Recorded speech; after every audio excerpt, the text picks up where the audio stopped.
नमस्कार दोस्तों, स्वागत है आप सभी का आपके अपने YouTube channel Shyam class study में। आज के इस वीडियो में आप सभी लोगों के लिए आरपीएफ कांस्टेबल भर्ती परीक्षा 2024 के लिए पीवाईक्यू प्रश्नों की सीरीज में आज का अपना ये पेपर है 19 जनवरी 2019 की ये प्रथम पाली का पेपर होने वाला है और ये सेट नंबर 6। इससे पहले मैं 5 सेट अपलोड कर चुका हूँ, सारे पीवाईक्यू के हैं। तो उन्हें अभी तक अगर आप लोगों ने नहीं देखा है तो प्ले लिस्ट में आपको सारे के सारे सेट मिल जाएंगे, तो वहां से जाकर के आप लोग तो देख लीजिएगा। एग्जाम से पहले आरपीएफ कांस्टेबल के सभी पीवाईक्यू प्रैक्टिस सेट आपको करके जरूर जाना है। आज की वीडियो अगर आपको पसंद आती है तो वीडियो को आप एक बार लाइक कर देना। और ये बुक है किरण पब्लिकेशन की, ये बात आप लोग याद रखना। तो वीडियो पसंद आए तो वीडियो को लाइक, कमेंट और चैनल को सब्सक्राइब करना ना भूलें। तो चलिएगा फिर शुरू करते हैं। तो पहला प्रश्न आ जाता है कि भारतीय दूर संचार नियामक प्राधिकरण का मुख्यालय कहाँ स्थित है। तो बताओ इसका मुख्यालय कहाँ है। तो भारतीय दूरसंचार नियामक प्राधिकरण, इसका जो मुख्यालय है वो नई दिल्ली में है। यानी दूसरे का पहले का दूसरा ऑप्शन है वो राइट आंसर हो जाएगा।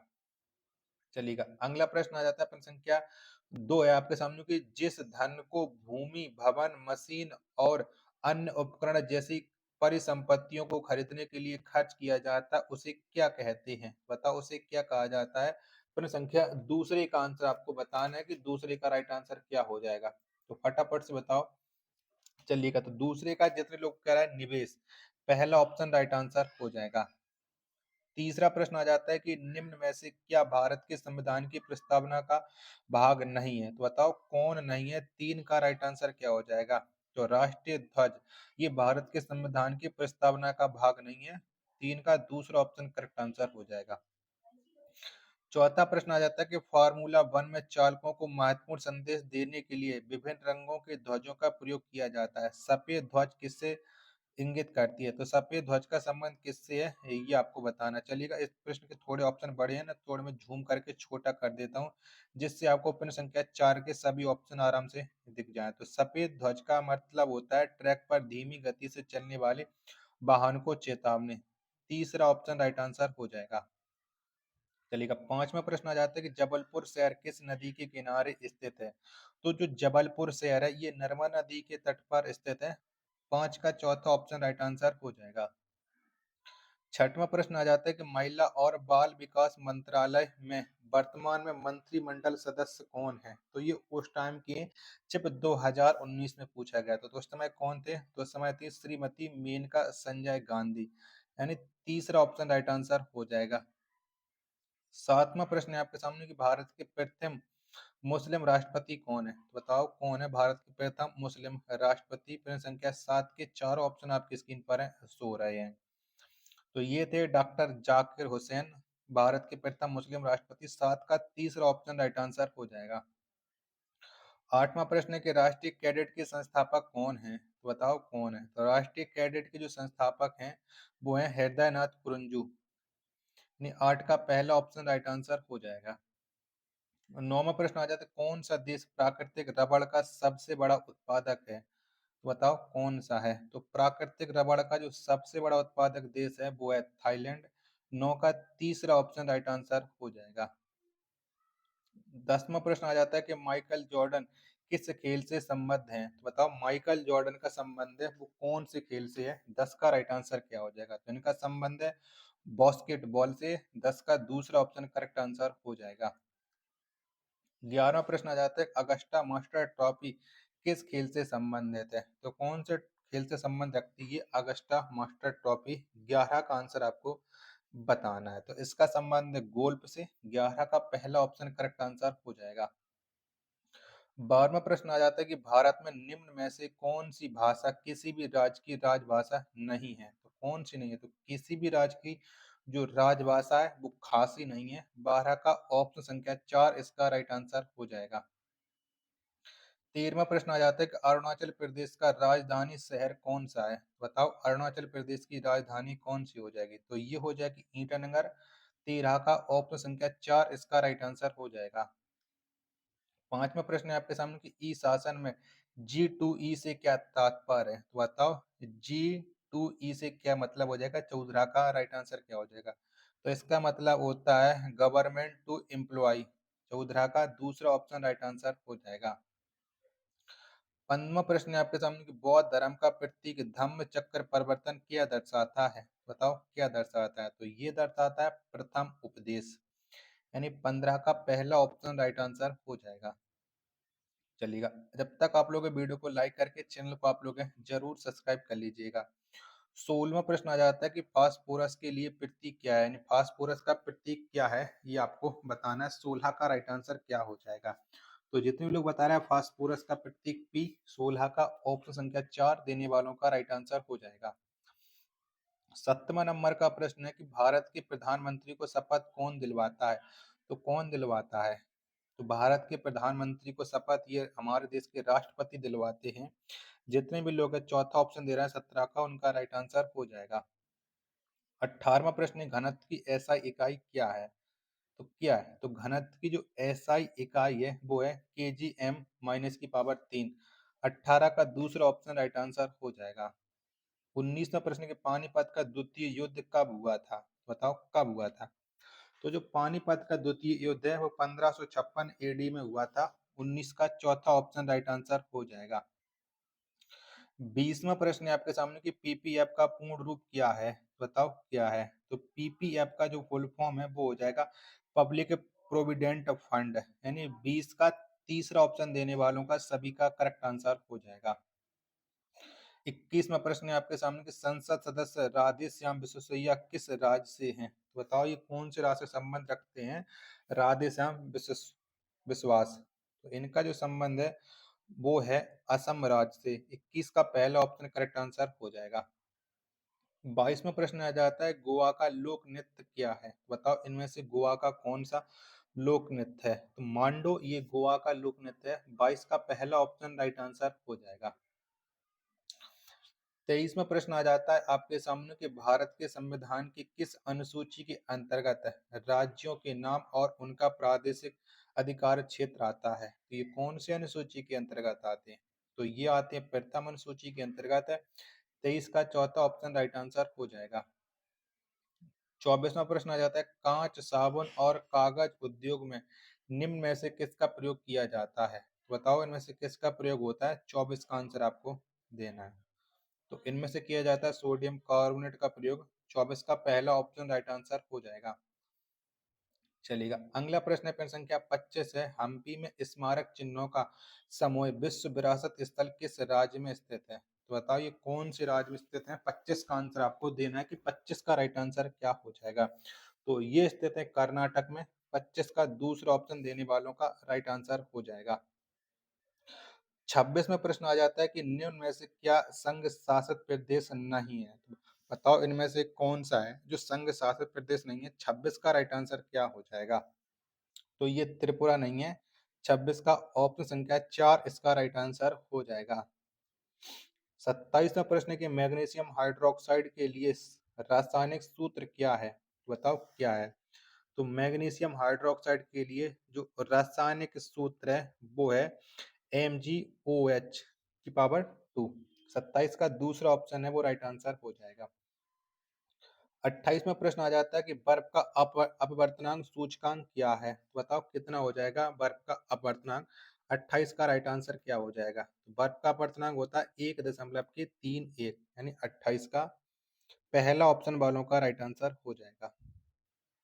29वां प्रश्न है कि भारत का राष्ट्रीय वृक्ष कौन सा है? तो बताओ कौन सा है? तो भारत का जो राष्ट्रीय वृक्ष है वो है बट वृक्ष। कौन सा है? बट वृक्ष है, यानी 29 का जितने भी लोग हैं दूसरा ऑप्शन दे रहे हैं उन सबका राइट आंसर हो जाएगा। तीसरा प्रश्न कि श्री फिरोज शाह मेहता ने कौन सा समाचार पत्र का प्रारंभ किया था? बताओ इनके द्वारा कौन सा समाचार पत्र का प्रकाशन किया गया था फिरोज शाह मेहता के द्वारा? 30 का राइट आंसर क्या था? इन्होंने किया था बॉम्बे क्रॉनिकल, यानी 30 का दूसरा ऑप्शन राइट आंसर हो जाएगा। 31वां प्रश्न आ जाता है कि भारत का मार्टिन लूथर किसे कहा जाता है? बताओ किसे कहते हैं? चलिएगा, चारों ऑप्शन आप लोग देख लीजिएगा। तो भारत के मार्टिन लूथर के नाम से जाने जाते हैं दयानंद सरस्वती। 31 का तीसरा ऑप्शन करेक्ट आंसर हो जाएगा। 32वां प्रश्न है कि प्रकाश किरण के रंगीन घटक के बैंड को इसकी डॉट डॉट कहते हैं, तो बताओ इसकी की क्या कहते हैं। 32वें प्रश्न का आंसर आपको देना है, तो इसे कहा जाता है स्पेक्ट्रम। 32 का चौथा ऑप्शन करेक्ट आंसर है, हो जाएगा। 33वां प्रश्न है कि विटामिन ई का रासायनिक नाम क्या है, तो बताओ क्या है। तो विटामिन ई का जो रासायनिक नाम है वो है टोकोफेरॉल। कौन सा है? टोकोफेरॉल है। 33 का तीसरा ऑप्शन देने वालों का राइट आंसर हो जाएगा। 34वां प्रश्न है आपके सामने, किस राज्य में भोरम देव मंदिर स्थित है, तो कौन से राज्य में ये भोरम देव मंदिर है। 34 का आंसर आपको बताना है। तो भोरम देव मंदिर ये छत्तीसगढ़ में है। 34 का पहला ऑप्शन करेक्ट आंसर हो जाएगा। चलिएगा, आशा करता हूँ कि वीडियो आपको पसंद आ रही हो, तो प्लीज वीडियो को लाइक आप लोग जरूर कर दीजिएगा, और चैनल को सब्सक्राइब नहीं कर रखे होगे तो चैनल को आप लोग जरूर सब्सक्राइब कर लीजिएगा। 35वां प्रश्न है आपके सामने कि ओदंतपुरी विश्वविद्यालय किस राज्य में स्थित है, तो कौन से राज्य में स्थित है ओदंतपुरी विश्वविद्यालय। तो ओदंतपुरी जो विश्वविद्यालय है ये स्थित है, देख लीजिएगा चार ऑप्शन, तो ये बिहार में है। 35 का चौथा ऑप्शन राइट आंसर हो जाएगा।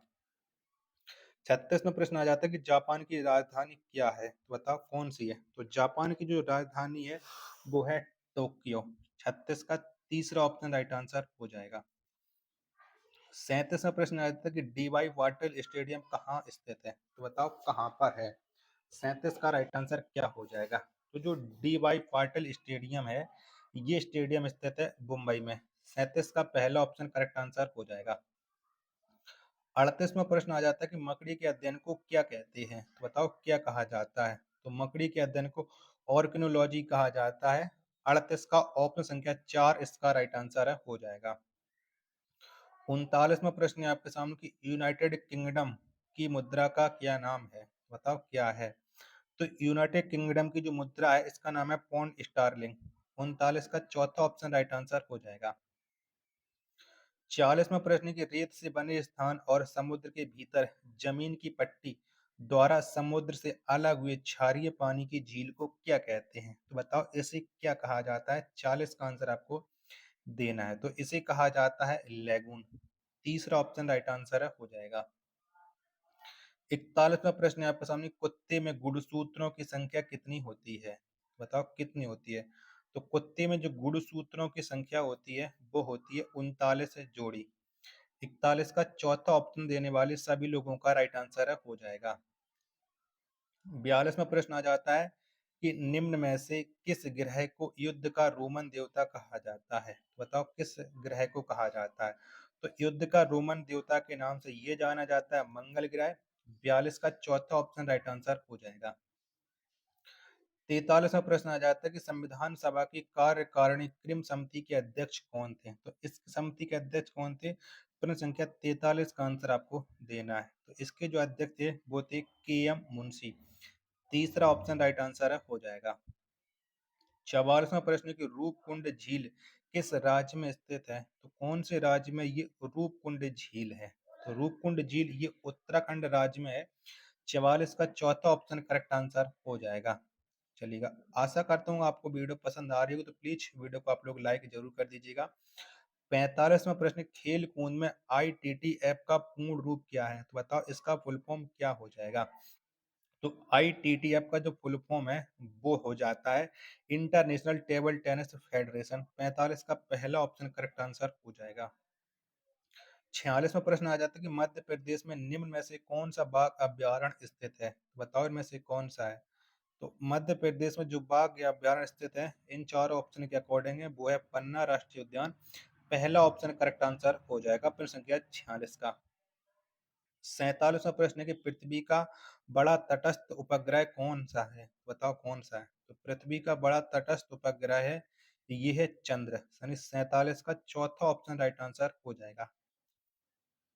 48वां प्रश्न है कि भारतीय पुरुष क्रिकेट टीम के बॉलिंग कोच वर्तमान में कौन है, तो उस समय पूछे गए थे। ठीक है, अब प्रेजेंट टाइम में मोनी मोर्केल हैं, ये बात आपको याद रखना है। तो 48 का राइट आंसर हो जाएगा, उस समय थे भारत अरुण।